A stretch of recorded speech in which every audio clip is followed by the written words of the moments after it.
یہ خط آیا تھا 24 اپریل کو شفقت کاکا خیل صاحب جی فرام دا انڈین کیا سیکرٹری آف وہ جل شکتی اس کو کہتے ہیں، جل شکتی، جی واٹر ریسورس. اچھا واٹر ریسورسز کی سیکرٹری تھی. انہوں نے اپنے کاؤنٹر پارٹ کو لکھا اور کہا کہ جی ہم ابینس میں ہولڈ کرتے ہیں ٹریٹی کیونکہ آپ کا کراس بارڈر ٹیررزم ہے، اس کے نتیجے میں ہم ٹریٹی امپلیمنٹ نہیں کر سکتے اور ہمارے حقوق جو ٹریٹی کے تحت ہے وہ بھی ہمیں نہیں مل رہے. جی بالکل.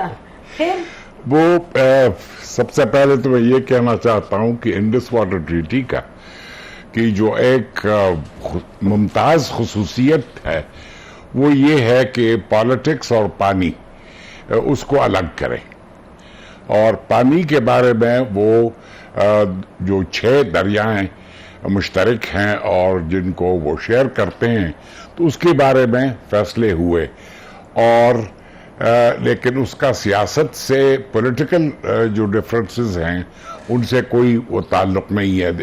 ایک فائر وال جو ہے وہ کریٹ کیا گیا، اس لیے جب 65 وار میں آپ جنگ کر رہے تھے پوری، تو لیکن جو کمشنرز تھے وہ باقاعدہ سال میں 1 دفعہ 2 دفعہ ان کی ملاقاتیں ہوتی تھی تاکہ جو باہمی مسائل انڈس ریور بیسن کے متعلق ہیں وہ جو ہے طے کیے جائیں. اب جو ہندوستان نے یہ جو آخری خط لکھا ہے 24 اپریل کا، تو اس میں وہ فائر وال جو ہے اس کو ہٹا دیا ہے، جو بالکل ناجائز بات ہے، کیونکہ ٹیررزم بہت بری چیز ہے اور اس کی جتنی بھی مذمت کی جائے، لیکن اس کا ہندوستان پاکستان کے درمیان پانی کے سلسلے میں جو فیصلے ہوئے ہیں ان سے کوئی تعلق نہیں ہے. اور اگر یہ ٹیررزم کی بات اٹھاتے ہیں تو پھر ہم کلبھوشن یادو اٹھا لیں، پھر ہم اٹھا لیں جو یہ ڈیتھ سکواڈز بھیج رہے ہیں. مطلب کہنے کا مقصد کہ یہ تو اپنے تئیں خود ہی ہوا سے نکال کے ٹیررزم کی بات کریں. there is nothing even established, but آپ کہہ رہے ہیں کہ established ہوتا بھی خدا نہ خواستہ تو it can't affect the treaty. Absolutely. تو جہاں تک ٹریٹی کا تعلق ہے، یہ جو 6 دریائیں ہیں، 3 ایسٹرن ریورز راوی ستلج بیاس اور 3 western river Indus it self Jhelum اور چناب، تو اور اس کے علاوہ باقی بھی 5-6 دریا ہیں لیکن وہ چھوٹے موٹے ہیں. یہ جو ہیں میجر ریور سسٹمز ہیں. تو جب پارٹیشن ہوئی، پارٹیشن سے پہلے فیصلہ ہوا تھا کہ کوئی سمجھوتا ہو تاکہ پانی جو ہے وہ بدستور بہتا رہے دونوں ملکوں کا، لیکن وہ اتفاق نہیں ہو سکا. اور 1 اپریل 1948 کو ہندوستانی ایسٹ پنجاب نے یونیلیٹرلی جو ہے وہ پانی بند کر دیا. اچھا یہ ہوا تھا؟ جی بالکل. لاہور میں لوگوں کو فکر تھی کیونکہ پانی کم آ رہا تھا، اور سب سے زیادہ اثر بہاولپور اسٹیٹ پہ ہوا کیونکہ ان کی ایگریکلچر ایریگیشن جو ہے وہ کرٹیکلی ڈیپینڈنٹ تھی. تو بعد میں انہوں نے جب ہم نے شکایت کی تو شکایت کی انڈیا جواہر لال نہرو نے، لیکن جواہر لال نہرو نے بھی کہا کہ جہاں تک ان دریاؤں کا تعلق ہے آپ کو پنجاب کی کہ جو مالکانہ حقوق ہیں اس کو ماننا پڑے گا. This has never been said by anyone in respect of rivers جو دوسرے ملکوں کے ساتھ وہ شیئر کرتے ہیں. بہرحال اس کے بعد پانی شروع مئی میں 1948 میں شملہ اگریمنٹ ہوا جس میں اگری کیا کہ جی ہم آپ کو پیمنٹ کریں گے اور آپ ہمیں پانی. یہ 48 کی بات کر رہے ہیں؟ جی 48 مئی میں واٹر سپلائی واز ریزیومڈ. تو there was a similar agreement, it was called similar agreement. بالکل. اور وہ ہندوستانیوں نے رجسٹر بھی کیا تھا یونائٹڈ نیشنز کے ساتھ. اچھا تو we paid them for the water. جی بہرحال وہ اس کے بعد مختلف وجہ سے the World Bank got involved in the negotiations. اور یوجین بلیک جو تھا، پہلے ان کا یہ خیال تھا کہ دونوں ملک جوائنٹلی ریور جو ہے پانی کہ وسائل کو ڈیولپ کریں اور اس کو یوٹیلائز کریں.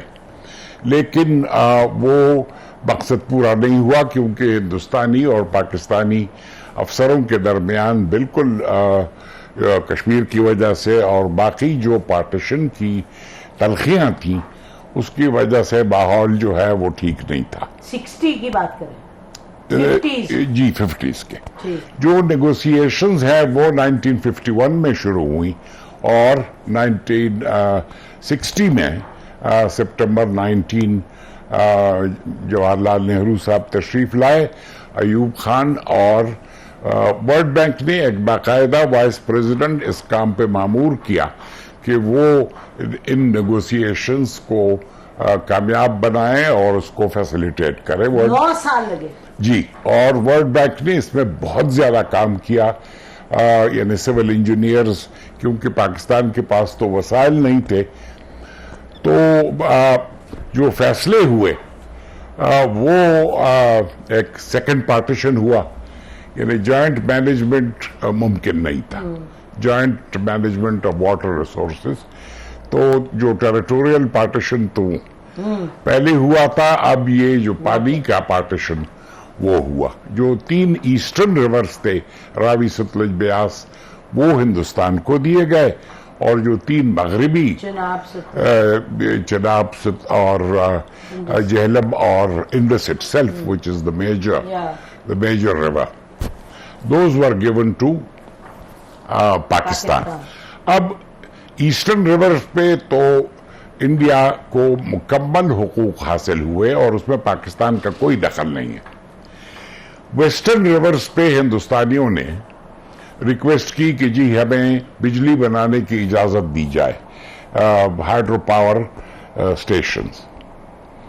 تو وہ کافی اس پہ بحث ہوئی اور پھر اگری ہوا کہ India will allow limited uses, small amounts of, یعنی پانی جو زراعت کے لیے کشمیر میں, اور پانی پینے کا, اور ہائیڈرو پاور جنریشن, لیکن وہ run of the river projects.